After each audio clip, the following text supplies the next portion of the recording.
안녕하십니까, 허정우입니다. 오늘은 장수하려면 부모를 공경하라 라는 주제로 말씀드리겠습니다. 여러분, 제목부터 뭔가 좀 이상하지 않으신지요? 제목처럼 부모를 공경하시는 분들이 모두 장수하고들 계신가요? 네, 맞습니다.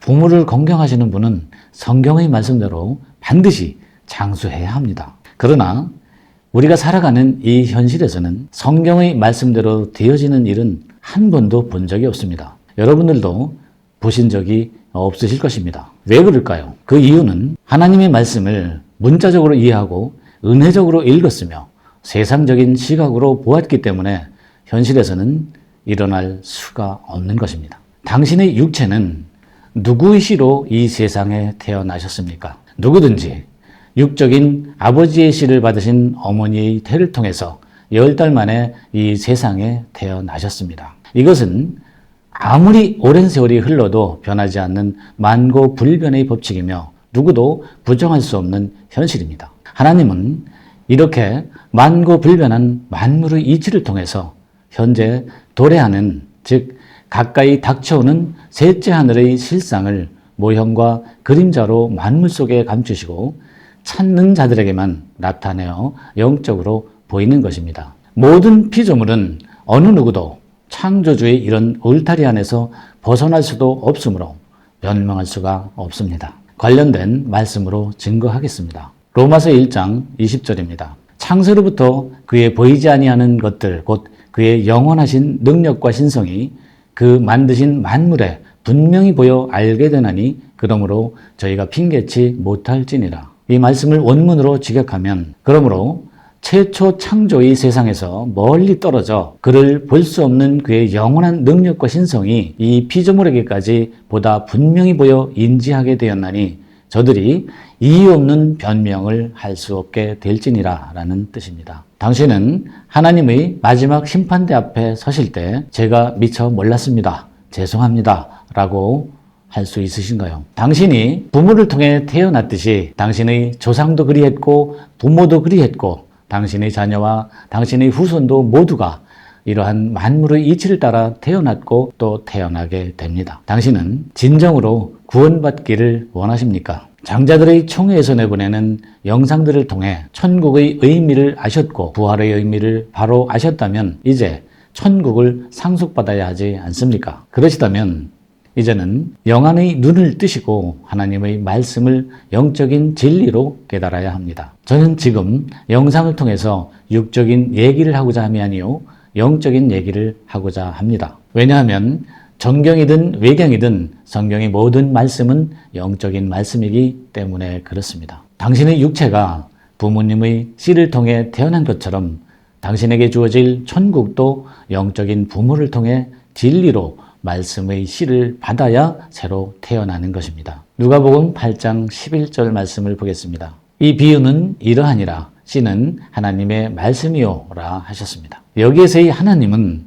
헬라어로 대우로서 믿는 자들의 아버지로서의 하나님을 가리키는 단어이며 소유격 남성 단수로 쓰였습니다. 소유격은 소유와 출발점을 나타내는 품사로서 진리로 소유한 생명의 말씀을 전하기 위해 출발하는 남성으로서 주는 입장이며 속성적 입장인 필연적 사역으로 자신의 소유한 생명의 말씀을 영의 아버지로서 다시 전해야만 하는 역할입니다. 참고로 말씀드리면 하나님의 말씀을 받은 자를 신이라 칭합니다. 이는 시편에 예언하신 말씀을 요한복음에서 주님이 다시 증거해 주셨으므로 이 부분은 언제든지 장자들의 총회에서 확인하실 수 있습니다. 여기서 믿는 자들의 아버지로서의 하나님이라 할 때의 믿음은 피스티오로서 자신의 영적인 모든 병을 그리스도 앞에 맡기는 믿음을 말합니다. 또한 이 피스티오의 전 단계로 신적인 구원에 대해 확신을 갖는 피스티스의 믿음이 있습니다. 이 말씀에서 보면 씨를 소유한 자는 누구이며 어떤 방법으로 누구를 통해서 말씀을 씨로 받을 수 있습니까? 이제 당신은 영적 감각이 깨어나셨는지요? 피스티오, 즉 자신의 영적인 모든 병을 고침받기 위하여 그리스도 앞에 맡기는 믿음으로 대우, 즉 하나님이라 칭하는 아버지를 만나 공경하며 그분을 통해서 씨를 말씀으로 받아 깨달을 때 천국을 상속받을 수 있습니다. 이 아버지는 땅에 있는 육신을 말하는 것이 아니라 영혼이 부활하여 생명을 소유한 말씀의 씨로 땅을 통치하는 하늘의 아버지를 말하는 것입니다. 마태복음 23장 9절에 그 증거가 있습니다. 땅에 있는 자를 아비라 하지 말라.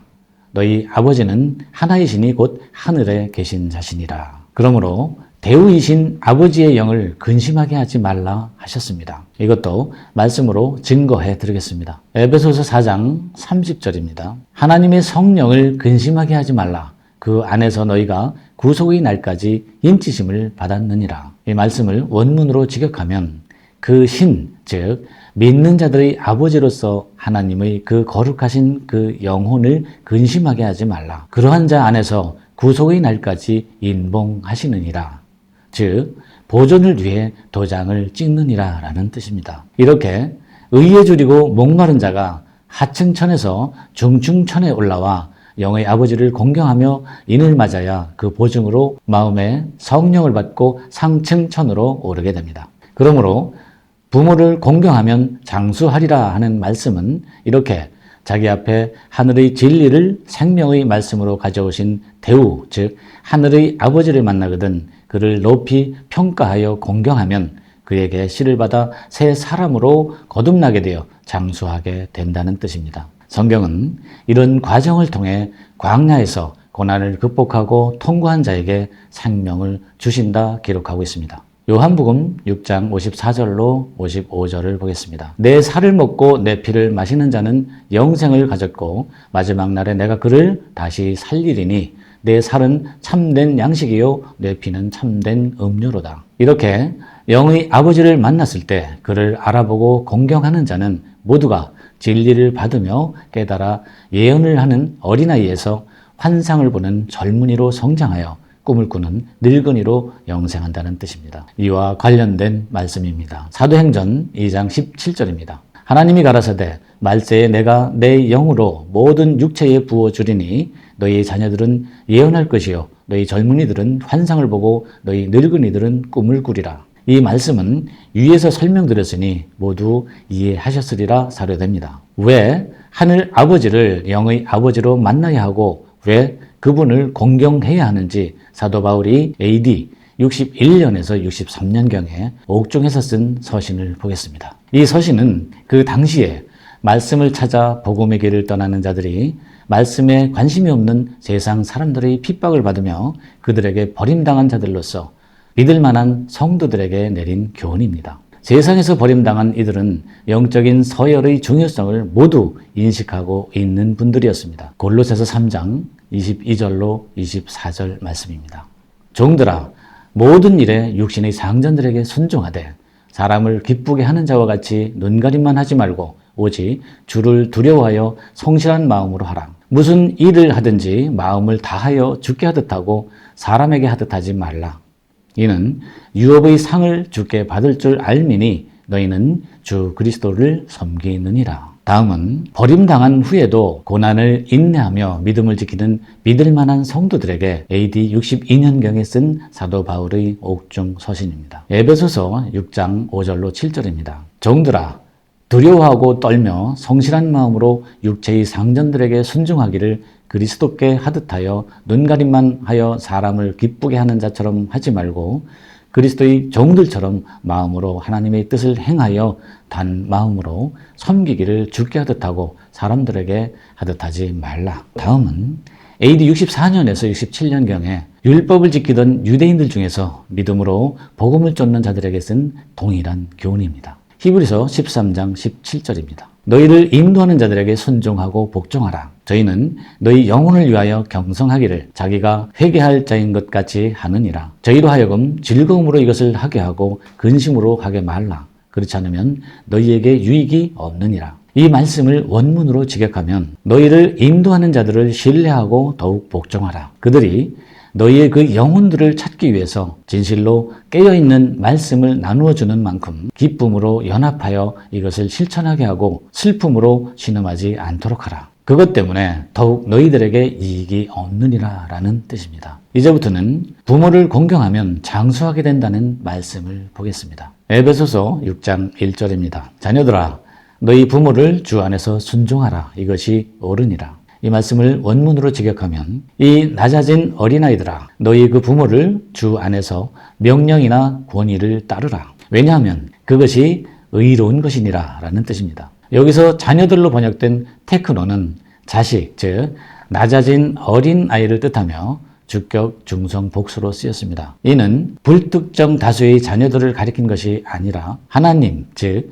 말씀을 가진 아버지 앞에서 교만치 아니하고 겸손하게 낮아진 어린아이를 말하며 이는 뜰의 여성형이 아닌 성소로 올라와 남녀가 연합한 중성 단계에서 진리를 받아 깨닫고 있는 자들을 가리키는 품사입니다. 또 순종하다로 번역된 휘파쿠오는 하급자로서 주의 깊게 듣다, 명령이나 권위를 따르다, 아래에서 듣다라는 뜻이며 현재 능동태, 명령법 2인칭 복수로서 단순한 순종의 개념이 아니라 하급자로서의 더 강한 상급자에 대한 현재의 순종을 1대1로 명령하는 품사입니다. 사람이 진리로 거듭나기 위해서는 이런 순종이 제일 중요하므로 율법의 많은 613가지 계명 중에서 제일 큰 첫째 계명이요 최상의 계명이라 하셨습니다. 에베소서 6장 2절로 3절입니다.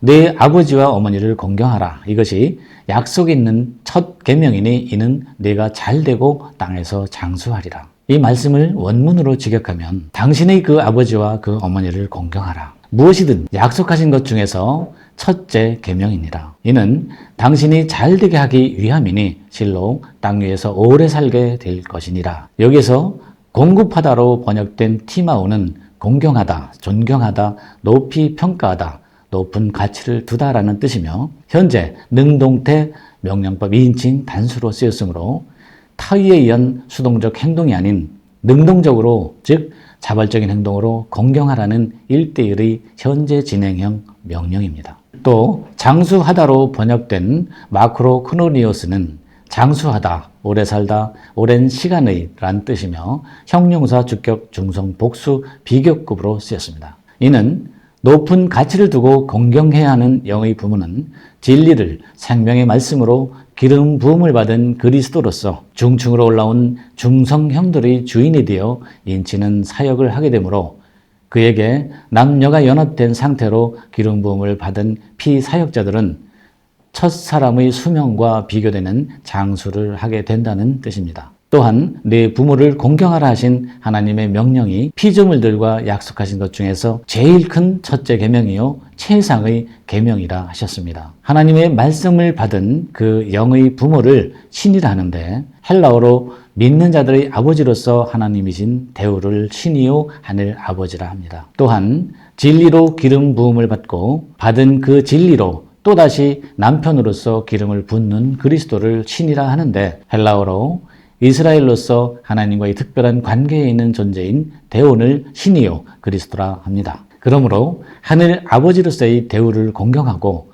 세상의 영의 남편으로 그 이름이 드러난 그리스도로서의 대원을 사랑하는 것이 당연한 것이기에 제일 큰 계명이요 최상의 계명이라 하신 것입니다. 이와 관련된 증거의 말씀을 보겠습니다. 마태복음 22장 37절로 38절 말씀을 보겠습니다. 예수께서 가라사대 내 마음을 다하고 목숨을 다하고 뜻을 다하여 주 너희 하나님을 사랑하라 하셨으니 이것이 크고 첫째 되는 계명이요. 이 말씀을 원문으로 직역하면 그가 이르시되 내 마음을 다하고 목숨을 다하고 뜻을 다하여 주 너희 신을 사랑하라.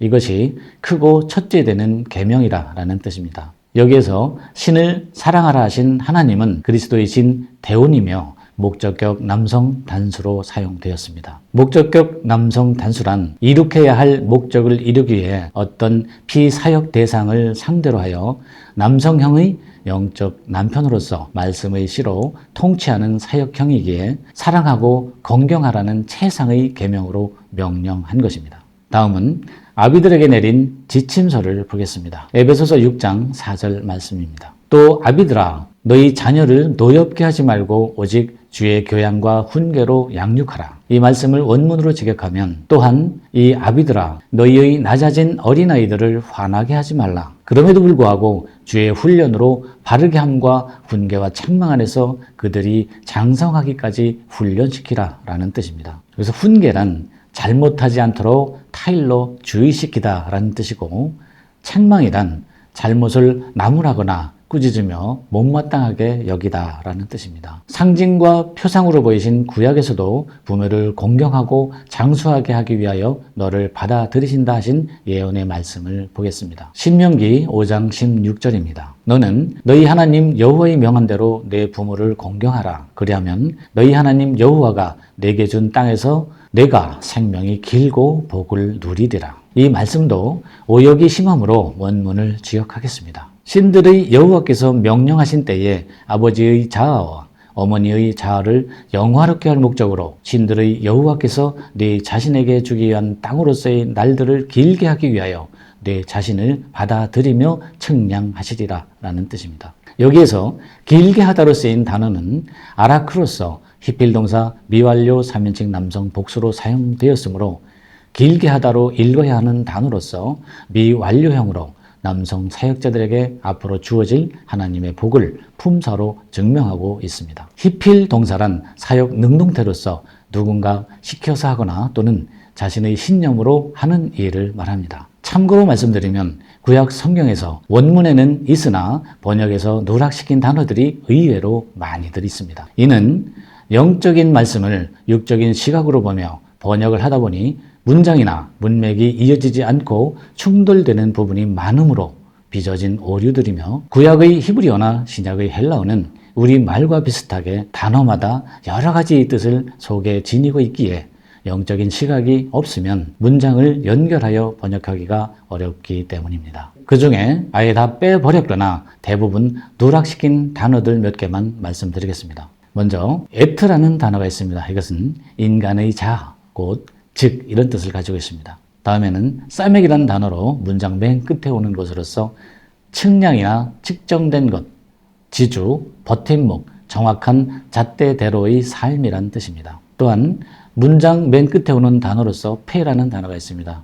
이것은 입, 언어, 호흡, 숨결, 증거 등이란 뜻이 있습니다. 또 로라는 단어가 있는데 이것은 라메드와 바브가 만난 목자의 지팡이로 연결한 그라는 뜻입니다. 또 레크와 레카가 있는데 레크는 내 자신, 내 자신에게란 뜻이고 레카는 위하여 가라 라는 뜻입니다. 이렇게 누락된 단어 중에 레크와 레카가 붙어 레크, 레카로 쓰인 유명한 성구가 있는데 이는 내 자신을 위하여 가라 라는 뜻입니다. 창세기 12장 1절 말씀입니다. 여호와께서 아브라함에게 이르시되 너는 너희 본토 친척 아비 집을 떠나 내가 내게 지시할 땅으로 가라. 이 말씀을 원문으로 직역하면 여호와께서 아브라함을 향하여 이르시되 너희 본토 친척 아비 집을 떠나 내게 보일 땅을 향해 내 자신을 위하여 가라 라는 뜻입니다. 이렇게 갈대아 우르에 있던 아브라함에게 지시하신 명령은 그냥 지시할 땅으로 가라 정도가 아니라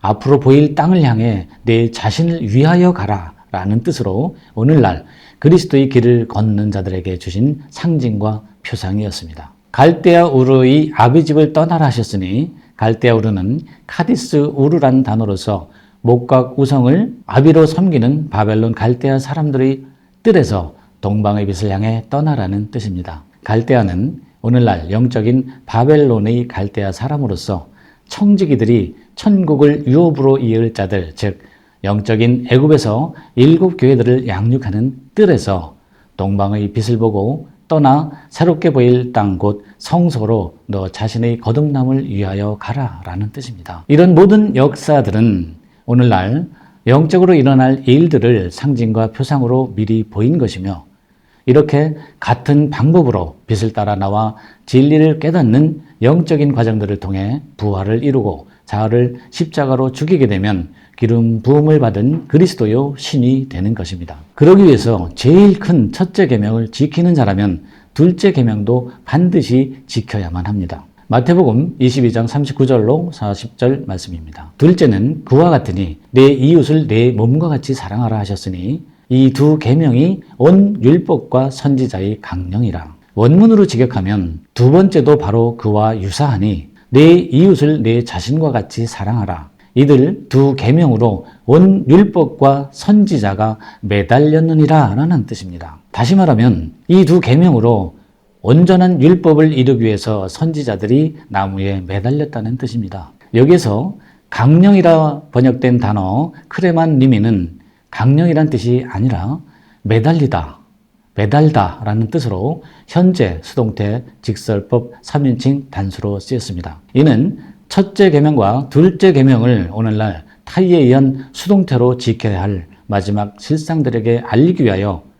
모든 선지자들이 순교하며 나무에 매달린 것이니 주님께서 십자가에 달리신 것과 같은 이치입니다. 순교하신 그분들이 있었기에 주님의 재림시대에 우리가 실상으로 존재하며 보혜사로 같이 오시는 그분들의 영혼과 더불어 신과 인의 합일로 부활을 이룰 수 있는 것입니다. 여러분, 이제는 영안의 눈을 뜨셔야 할 때입니다. 이렇게 엄청난 하나님의 신비스럽고 비밀스러운 보물이 성경의 역사 6,000년 동안 비유로 어둠에 감춰져 있었으나 기독교의 종말이 가까이 닥쳐온 지금은 때가 되었으므로 주님의 약속대로 비유가 밝히 열리게 된 것입니다. 마지막으로 대우에게 감춰져 있는 지혜와 지식의 모든 보물을 발견하시기 바랍니다. 골로새서 2장 2절로 3절 말씀입니다. 이는 저희로 마음의 위안을 받고 사랑 안에서 연합하여 원만한 이의 모든 부요에 이르러 하나님의 비밀인 그리스도를 깨닫게 함이라. 그 안에는 지혜와 지식의 모든 부하가 감춰져 있는지라. 원문으로 직역하면 그들이 그 마음의 위로를 받고 사랑의 잔치 중에서 가르침들을 받아 실로 그녀의 철저한 확신과 그 지식의 모든 부유함으로 그 신의 그 비밀인 그리스도를 인식하기까지 하기 위함이라. 그분 안에는 그 지혜와 지식의 모든 보물들이 감춰져 있느니라 라는 뜻입니다. 오늘도 여러분들의 잠자던 영혼이 무덤에서 깨어나 부활로 나오시기 바라겠습니다. 감사합니다.